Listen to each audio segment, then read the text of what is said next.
Hi, hello friends. Nenu mi brother Rajesh. Today I welcome you all to our channel, and that is your word.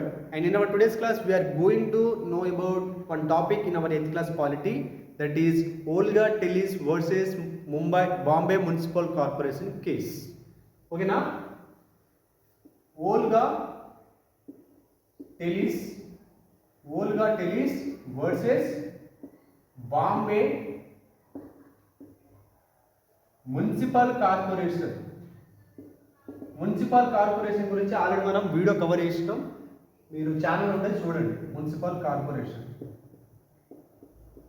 Olga టెలిస్ versus Bombay municipal corporation. ఓకేనా?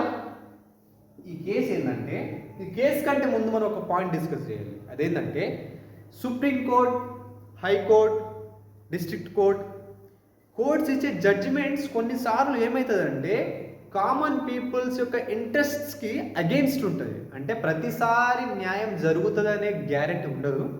కొన్నిసార్లు judgements against ఉంటాయి. ఓకేనా? Sometimes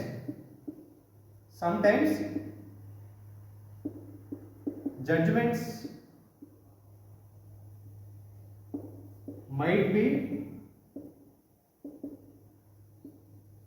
be against the interests of common people. కొన్నిసార్లు అవుతుంది interests of common people.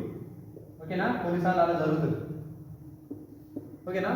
అయితే ఈ case విషయంలో ఏంటంటే, స్లమ్ డ్వెల్లర్స్ ఉంటారు, అంటే స్లమ్స్ సిటీని క్లీన్ చేసే వాళ్ళు ఉంటారు కదా, వాళ్ళు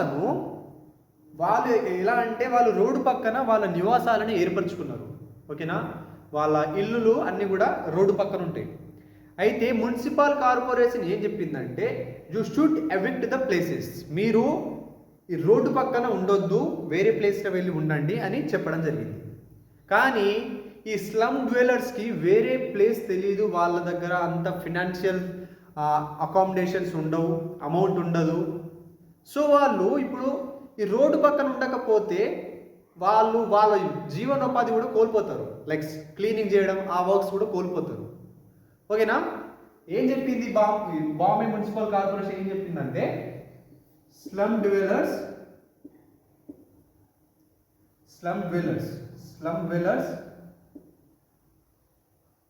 must evict the places, evict the roadside houses.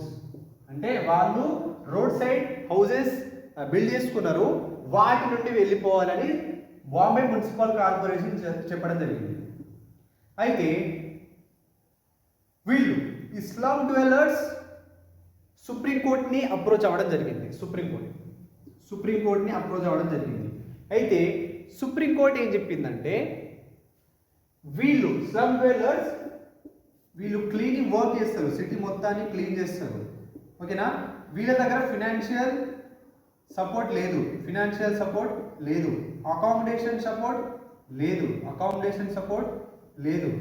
So ఇప్పుడు డైరెక్ట్గా వెళ్ళిపోమంటే they will lose their livelihood. ఓకేనా?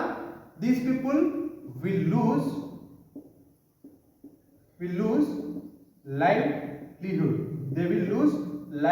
లైవ్లీహుడ్, జీవనోపాధి కోల్పోతారు. సో వాళ్ళు బతకలేదు. సో సుప్రీంకోర్టు ఏం చెప్పిందంటే, livelihood is a part of right to life. అంటే మనకు article 21 provides us the right to life, dignified life, అంటే మర్యాదపూర్వకంగా ఉండే లైఫ్. అంటే ఒక యానిమల్స్ లాగా ఏదో బతుకుతున్నాం, ఎక్కడో బతుకుతున్నాం, ఏదో తింటున్నాం అని కాకుండా ఒక మంచి రెస్పెక్టబుల్, ఒక డిగ్నిఫైడ్ లైఫ్ మనకు ఆర్టికల్ 21 ప్రొవైడ్ చేస్తుంది. And right to livelihood is a part of right to life. అంటే మనకు లైవ్లీహుడ్ ఉండాలి, it is in the part of right to life.